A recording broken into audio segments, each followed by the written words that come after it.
Selamat sore Bapak Ibu Saudara, selamat bertemu kembali. Mari kita akan merenungkan kebenaran firman Tuhan yang terambil dari 1 Petrus pasal 4 ayat 1 sampai 6. Sebelumnya kita bersatu di dalam doa. Mari kita berdoa. Ya Allah, di dalam Kristus Yesus sungguh kami mengucap syukur masih diberi kesempatan untuk menghayati kebenaran firman-Mu.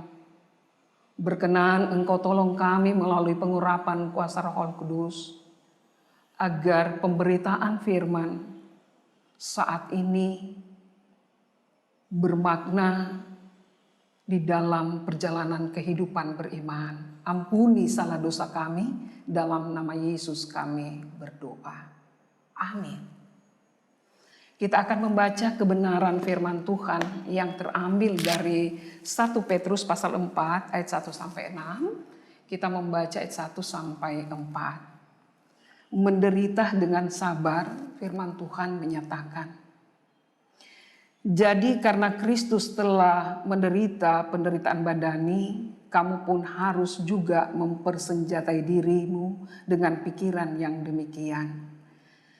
Karena barang siapa telah menderita penderitaan badani, ia telah berhenti berbuat dosa. Supaya waktu yang sisa jangan kamu pergunakan menurut keinginan manusia, tetapi menurut kehendak Allah. Sebab telah cukup banyak waktu kamu pergunakan untuk melakukan kehendak orang-orang yang tidak mengenal Allah. Kamu telah hidup dalam rupa-rupa hawa nafsu, keinginan, kemabukan, pesta pora, perjamuan, minum, dan penyembahan berhala yang terlarang. Sebab itu mereka heran bahwa kamu tidak turut mencemplungkan diri bersama-sama mereka di dalam kubangan ketidaksenonohan yang sama, dan mereka memfitnah kamu. Demikian pembacaan firman Tuhan Bapak Ibu Saudara. Kitab 1 Petrus ini Bapak Ibu adalah merupakan surat edaran yang ditulis oleh sahabat sepelayanan Rasul Paulus, yaitu Silwanus. Dan memang oleh Rasul Paulus ditujukan kepada orang-orang pendatang yang tersebar di wilayah Pontus, Galatia, Kapadokia, Asia Kecil, dan Bitinia. Mereka adalah orang-orang yang telah bertobat mengikut Yesus dan bersedia dibaptis. Nah, sebelum kita masuk pada inti renungan, mari kita melihat sedikit tentang latar belakang siapa Rasul Petrus dan bagaimana sumbangsi pemikirannya ataupun pemberitaan firman yang ia sampaikan saat itu, bahwa Rasul Petrus ini atau pertama disebut Simon adalah salah satu dari 12 murid Yesus. Ketika ia membuat pengakuan dalam Injil Matius bahwa Yesus adalah Mesias, maka Tuhan Yesus merubah namanya menjadi Kefas yang artinya batu karang. Itu dari bahasa Aram, lalu kemudian diterjemahkan ke dalam bahasa Yunani, yaitu Patros atau Petrus. Adapun Bapak Ibu Saudara, misi pelayanannya dimulai setelah peristiwa kebangkitan Tuhan Yesus. Jelang Tuhan Yesus naik ke surga, Tuhan berjanji bahwa ia akan menyertai para rasul, ia akan menyertai para murid melalui kuasa Roh Kudus. Itu bisa kita temukan dalam Kisah Para Rasul 1 ayat 8. Firman Tuhan mengatakan kamu akan menerima kuasa kalau Roh Kudus turun ke atas kamu, dan kamu akan menjadi saksiku di Yerusalem dan seluruh Yudea dan Samaria dan sampai ke ujung bumi. Dan hal itu Bapak Ibu Saudara benar-benar terjadi pada peristiwa Pentakosta, di mana Roh Kudus memperlengkapi para rasul termasuk Rasul Petrus. Ia memberitakan Injil pertama di tengah umat Israel, dan banyak orang bertobat. Mereka percaya, mengaku Yesus sebagai juru selamat. Mereka bertobat mau meninggalkan cara hidup lama. hawa nafsu duniawi, dan mereka bersedia dibaptis. Oleh tuntunan kuasa Roh Kudus, mereka mau melaksanakan apa yang menjadi misi Kristus bagi dunia. Kita bisa lihat ini dalam Kisah 2 ayat 1 sampai 47. Bapak Ibu Saudara, sejak itulah lahir jemaat pertama. Mereka sungguh-sungguh mempraktekkan hidup yang saling mengasihi, menopang, menolong satu terhadap yang lain. Dan dari sini pula komunitas gereja berkembang menjangkau wilayah di luar Yerusalem, termasuk pemberitaan Rasul Petrus. Namun kekasih-kekasih Tuhan, Bapak Ibu Saudara seiman, pertumbuhan gereja bukan tanpa tantangan. Di dalam pembacaan kita 1 Petrus 4 ayat 1 sampai 6 diungkapkan bahwa komunitas gereja Kristen non-Yahudi yang berada di wilayah provinsi Romawi atau tepatnya Asia Kecil, sekarang Turki, mengalami penghambatan, penindasan, mengalami penderitaan yang luar biasa. Mengapa ini terjadi? Karena komunitas Kristen tersebut menjalani kehidupan berbeda dengan orang-orang kafir, dengan orang-orang yang belum mengenal Allah. Mereka sungguh mengikuti teladan Kristus, hidup dalam pertobatan, tidak menyembah berhala, tidak menyembah penguasa, tidak hidup dalam hawa nafsu duniawi. Contoh yang disampaikan oleh Rasul Petrus ketika ia selalu memberikan penguatan kepada jemaat non-Yahudi yang telah menjadi Kristen apabila mereka menjalani kehidupan dalam pernikahan.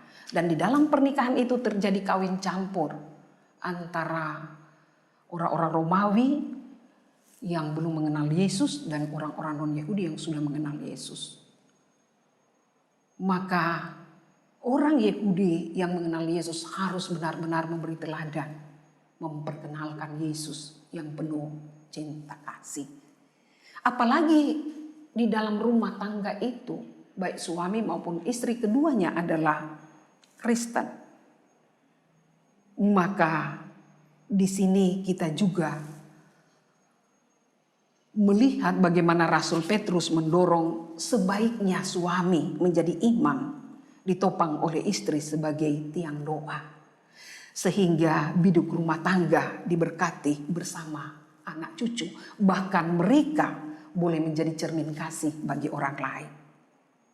Jadi Bapak Ibu Saudara, peran Rasul Petrus di tengah komunitas Kristen non-Yahudi ini sangat penting.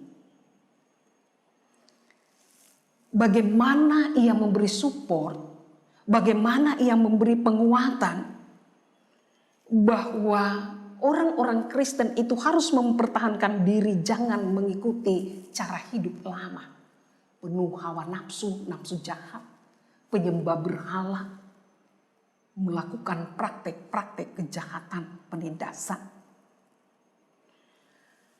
Dan akibat dari cara hidup yang berbeda ini, orang-orang yang belum percaya pada Yesus, orang-orang kafir atau orang-orang Romawi ini menindas orang Kristen. Peran Paulus adalah memberi pastoral di tengah penderitaan hebat dialami orang Kristen. Mohon maaf, peran Rasul Petrus maksud kami. Jadi Rasul Petrus berharap orang-orang Kristen yang menerima penganiayaan penderitaan ini, mereka harus memahami sungguh bahwa penderitaan itu adalah pertanggungjawaban iman mereka. Karena dengan menderita, berarti mereka turut bersaksi tentang siapa Yesus yang terlebih dahulu telah menderita. Bahkan Bapak Ibu Saudara bersedia untuk menerima penyaliban. Arti kata lain bahwa penganiayaan, penghambatan, penindasan, penderitaan sudah Tuhan Yesus jalani justru untuk menebus para pengkhianat Romawi itu. Dosa-dosa mereka, bahkan dosa kita semua. Jadi penderitaan yang Yesus alami bisa menjadi bagian yang tak terpisahkan dari orang-orang yang sudah bertobat. Karena ikut Yesus berarti pikul salib. Ikut Yesus bersedia menyangkal diri. Ini memperlihatkan bahwa penderitaan tidak dapat dihindari, Bapak Ibu. Tetapi seberat apapun penderitaan itu tidak akan pernah memisahkan kita dari kasih Kristus. Yang dapat memisahkan manusia dari kasih Kristus apabila mereka masih mencemplungkan diri di dalam kubangan hawa nafsu duniawi, penyembahan berhala, atau memamonkan apapun yang ada di dunia ini. Bapak Ibu Saudara yang diberkati Tuhan, firman saat ini mengingatkan kita, tetapi juga memberi penguatan kepada kita bahwa tantangan pergumulan, penderitaan bisa jadi datang dari kita, tetapi bisa jadi datang dari luar diri kita. Terkadang tantangan penderitaan dihadirkan oleh Tuhan untuk tujuan-tujuan kebaikan, proses evaluasi diri, proses introspeksi diri, yang mampu menolong kita semua hidup bergaul lebih akrab atau lebih dekat dengan Tuhan. Abraham Maslow, psikologi hermeneutik, menyatakan ia melihat sisi terang dari kepribadian manusia. Ia meyakini sikap manusia punya kelebihan. Setiap manusia punya kepribadian sehat, tahu apa potensi diri dan bagaimana mengaktualisasikan potensi diri itu. Pernyataan Maslow ini, Bapak Ibu Saudara, menunjukkan bahwa sesungguhnya manusia itu makhluk mulia, diberkati, menjadi berguna seperti pohon, mampu memberi buah yang dapat disantap oleh mereka yang memetiknya. Jadi Bapak Ibu Saudara, bagi kita yang telah menyambut keselamatan di dalam Yesus Kristus, kita sudah hidup baru, kita punya kemampuan hidup menjadi berarti bagi orang lain, hidup menjadi berkat bagi orang lain. Apakah itu keluarga kita? Apakah itu masyarakat? Apakah itu bangsa dan negara? Apakah itu gereja? Dan tentu proses ini tidak instan, karena itu terjadi melalui pengalaman iman bersama Kristus. Ada sukanya, ada dukanya, ada penderitaan, ada kebahagiaan. Sejak kita lahir sampai saat ini, pengalaman demi pengalaman menumbuhkan kedewasaan beriman, kedewasaan bertindak, kedewasaan berperilaku. Oleh karena itu, mari tetap menjalani hidup sesuai teladan Kristus. Karena orang-orang yang hidup bersama Kristus telah memberi ruang bagi kuasa Roh Kudus bertakhta atas hidupnya, sehingga oleh pertolongan kuasa Roh Kudus ia mampu menjalani kehidupan dalam suka dan duka. Ia mampu menjadi cermin kasih bagi sesama. Amin. Mari saatnya Bapak Ibu Saudara kita bersatu di dalam doa. Mari kita berdoa. Ya Bapa, di dalam Yesus Kristus, kami sungguh mengucap syukur dan berterima kasih pada saat ini. Masih disediakan kesempatan merenungkan kebenaran firman Tuhan yang mengingatkan kami untuk hidup benar sesuai teladan Kristus, juga menguatkan dalam suka dan duka.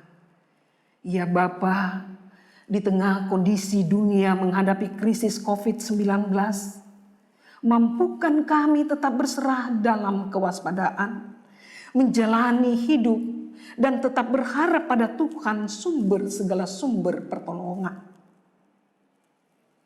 Terima kasih Bapa, terima kasih Tuhan Yesus.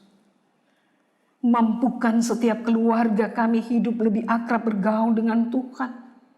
Saling memberi keteladanan, saling menopang, menguatkan, menghargai, menghormati, saling mendoakan. Agar benar kami menampakkan identitas keluarga Allah.